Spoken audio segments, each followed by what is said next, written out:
राजा बोहान, इस लड़के की किस्मत बहुत महान है। ये अगुवाई और जीत के लिए ही बना है। बोहान को एक महान राजा बन के उभरना था। इसे गरिमा से लड़ना सिखाया गया था, पर सम्मान करना और किसी की अच्छाई इससे देखी नहीं जाती।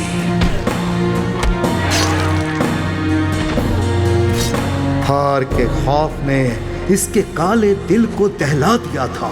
इसने समृद्धि से भरा भविष्य का सपना देखा, पर हिंसा और तिरस्कार की वजह से इसका सपना चकनाचूर हो गया। यह बदले में विश्वास रखता था।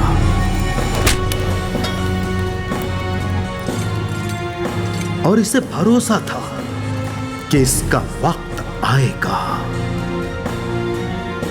वो हमेशा से ही दूरदर्शी और क्रूरतापूर्ण था। यहां तक कि बचपन में भी इसे ताकत की प्यास थी।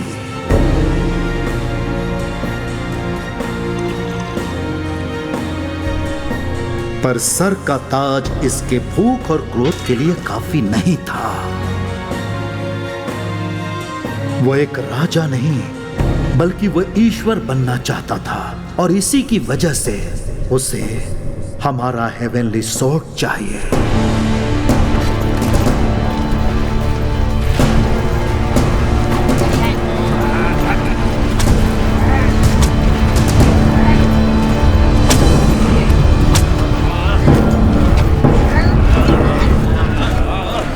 डैडी, इस बार मैं आगमन करूंगा। जो कोई भी इस किले में मौजूद है, उस कीमती हेवनली स्वॉर्ड को मेरे हवाले कर दे, और मैं वादा करता हूं किसी को चोट नहीं पहुंचेगी।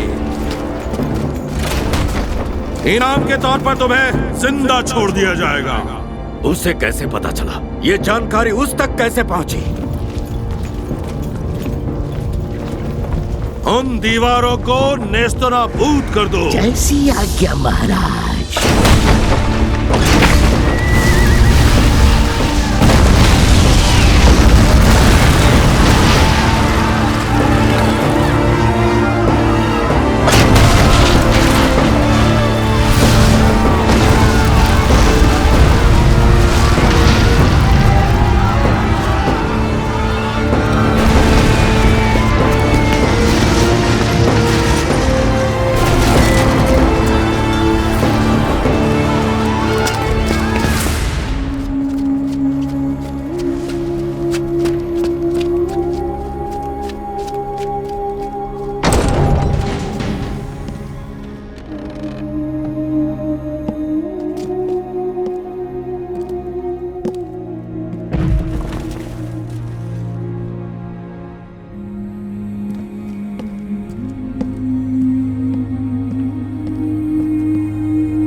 ये स्वॉर्ड तुम्हारे पास रखो नेरिको।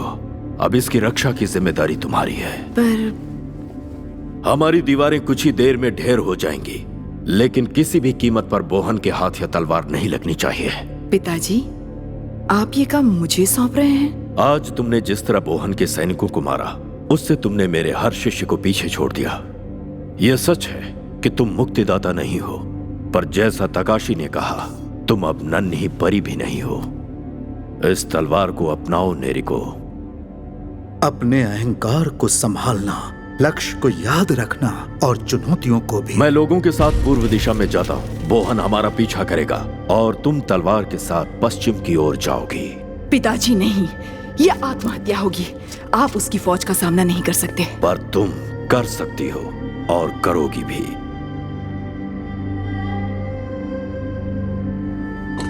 उनका ध्यान हमारी तरफ होगा। मौका देखते ही निकल जाना। गाय, चलो।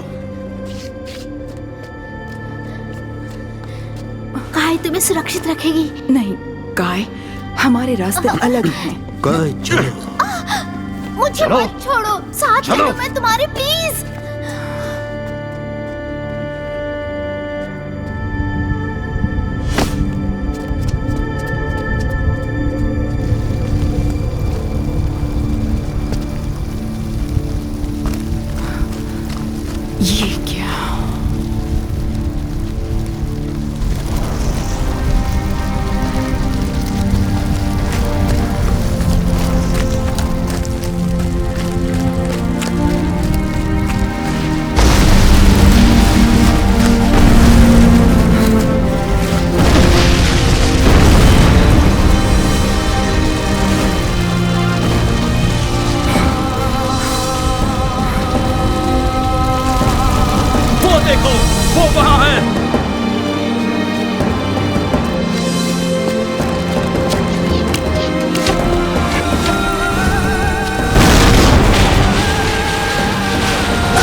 बहुत खूब नेरिको। आखिर तुम मेरा नाम कैसे जानते हो? मैं राजा हूँ, उसे मेरे हवाले कर दो। मुझे नहीं पता। खामोश। देती हो या मौत को गले लगाने के लिए मजबूर कर दूं? दुआ करो कि तुम वो ना झेलो जो तुम्हारे बाप ने झेला, या तुम्हारी बहन ने। मेरी कोई बहन नहीं है। जरूर है। रंग पोती हुई वो बेवकूफ लड़की काय। तुम्हें नहीं पता कि वो तुम्हारी बहन है? बेचारी नन्ही लड़की। नेरिको, तुम फायर हाउस के साल में पैदा हुई उसकी पहली संतान हो, पर वो सिर्फ 1 ही महीना था। तुम्हारा बाप लापरवाह बेवकूफ, उसके पास काफी वक्त था। जानती हो ना, तुम्हारे जन्म के समय वो गायब हो गया था, वो भी कई महीनों के लिए। सबको लगा वो अच्छे काम के लिए निकला है, लेकिन वो दूर दूर तक अपने निकम्मे बीज बोते जा रहा था। एक विषाणु की तरह औरतों को दूषित किए जा रहा था ताकि अपनी गलती सुधार सके, जो थी तुम।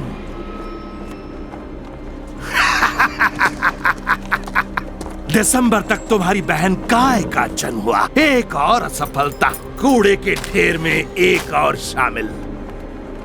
पर जानती हो, एक खुशखबरी भी थी जिससे तुम्हारा महान बाप वंचित रह गया।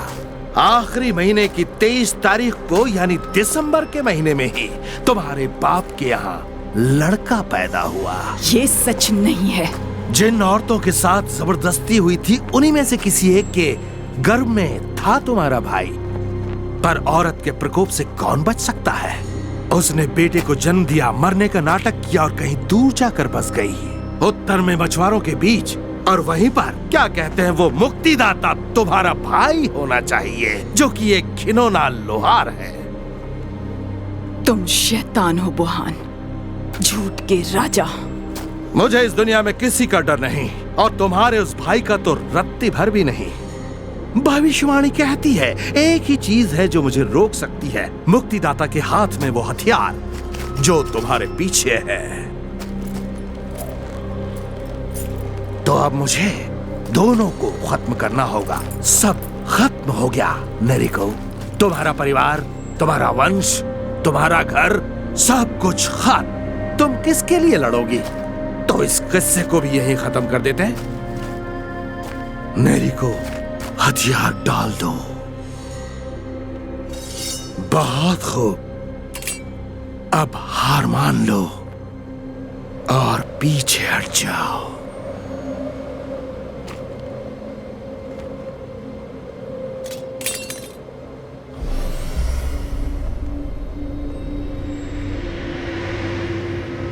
बेवकूफ मत बनो। तुम्हारा बाप भी जानता था कि ये शापित है। मैं मौत से क्यों डरूं? तुमने मेरे जीने के लिए कोई मकसद नहीं छोड़ा। लातों के भूत बातों से नहीं मानते। खत्म कर दो। फैसले की घड़ी आ गई थी।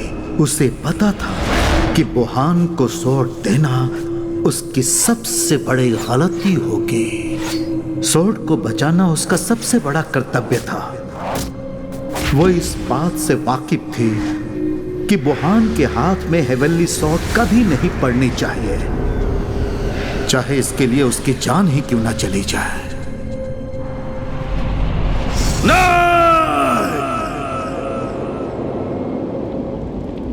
और जैसा कि लिखा गया था, जैसे ही फायर हाउस का साल आया, हमारा वंशज उस महान रूह के जन्म की तैयारी कर रहा था। हमारे लीडर मास्टर शेन अपनी बीवी के पास थे जब उन्हें घोर यातना देने वाला दर्द हो रहा था। वो अपनी आंखें बिछाए आने वाले मुक्तिदाता का इंतजार कर रहे थे, पर सबके सपने चूर हो गए जब पहले संतान के रूप में एक बेटे की जगह बेटी पैदा हो गई। नेरिको की परवरिश तो हुई, लेकिन उसके पिताजी के प्यार और कद्र के साइन से वंचित रहकर यह कभी कोई ना जान पाया कि मैं उसका एक जिगरी दोस्त चुपके से एक खुद का योद्धा तैयार कर रहा था।